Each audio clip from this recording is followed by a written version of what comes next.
I hate television. Gives me headaches.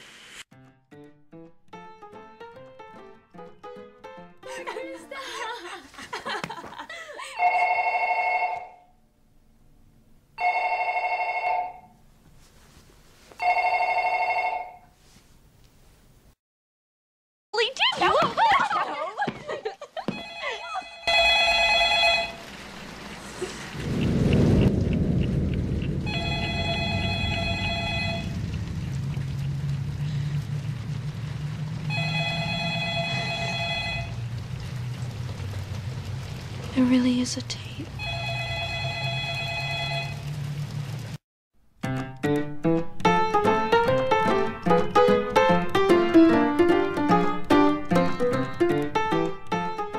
With the Last Tuesday Film Club, we study films in an unusual way. Usually people will take one film and they will, analyze it back and forth, or they will be studying a director and they might look at a series of films done by that director. Right. But what we do is we take an original film of some note and take the remake. And sometimes it's a foreign film that's remade as an American film, and sometimes we do an American film remade by Americans. It happens. But this method of studying the films allows you to really get a sense of how many different kinds of choices you have in directing, and how the acting style, in sound, in lighting. But I think it's really very important for people to be able to get a good look at how a movie is made and what goes into it and all the detail and thought that goes into. Well, what are we going to be studying tonight? I'm glad you asked. Tonight we're going to be looking at two horror movies. One called The Ring. It is known as in Japan as RINGU. It was a 1998 Japanese ghost story that starts out with a pair of teens, which you'll see, talking in a room. The remake is from 2002. It's called The Ring, really original title. Both of these films open with water. One has waves, the other one has rain. Yep. The original, though, we stuck watching baseball. Yeah, it's like, where am I? What's going on? And it's American baseball. Sure. But they're still showing you the television as a piece of ominous, ominous instrument.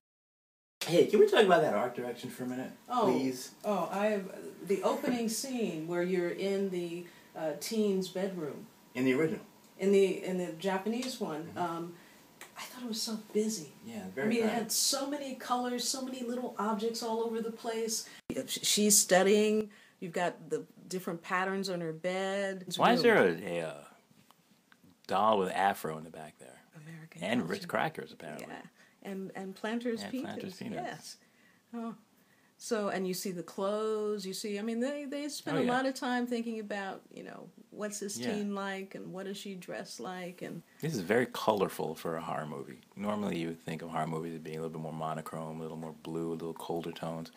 I mean, these are Superman's colors right here, with the red and the blue. And also you see, they made the practical lights work for... I can't get over that doll now. I can't. They could have had a teen's room that had a lot of stuff in it, but chosen like some wall space to frame so that when you went in for the close-ups or the head and shoulders, you would just see solid color rather than all this busyness. It's very busy. Very distracting. But it probably looked like a teen's room. Sure. Whereas in the American version, it's so stark. Very. These colors more stripped down. Much more Spartan almost. There's almost no colors, and on one hand, is that really how a teen would live? Of course not. Of course not. No way. But in terms of being more dramatic, and you just get sucked right into the girls when they talk because there is so much stillness around them. I think that it's much more effective for drawing you into the drama or their feelings. Definitely. Especially in the beginning of a movie where you need to pull the audience in as fast as you possibly can. In terms of the set design here of having a kitchen that is a step up from the living room and also having this divider wall that has windows. Yeah. They repeated that in the American, so I thought that they thought that I like that that was a lot. effective. Yeah. I will say that with, low budget filmmakers, so often they're like, okay, I'm going to get the best camera I can get, and okay, I'm going to get, and all right, we're going to, shoot in 3 days, but they don't stop and really think about the set. Right. And there's so much you can do with contact paper.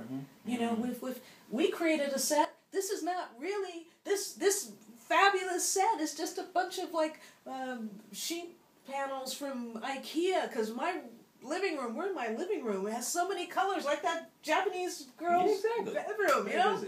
But the thing is that when you're shooting a film, you're inventing a world. Right. And so it's great when you have wonderful actors, okay, and great lines.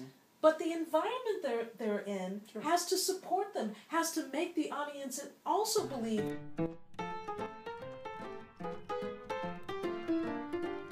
I think what we should emphasize is, no.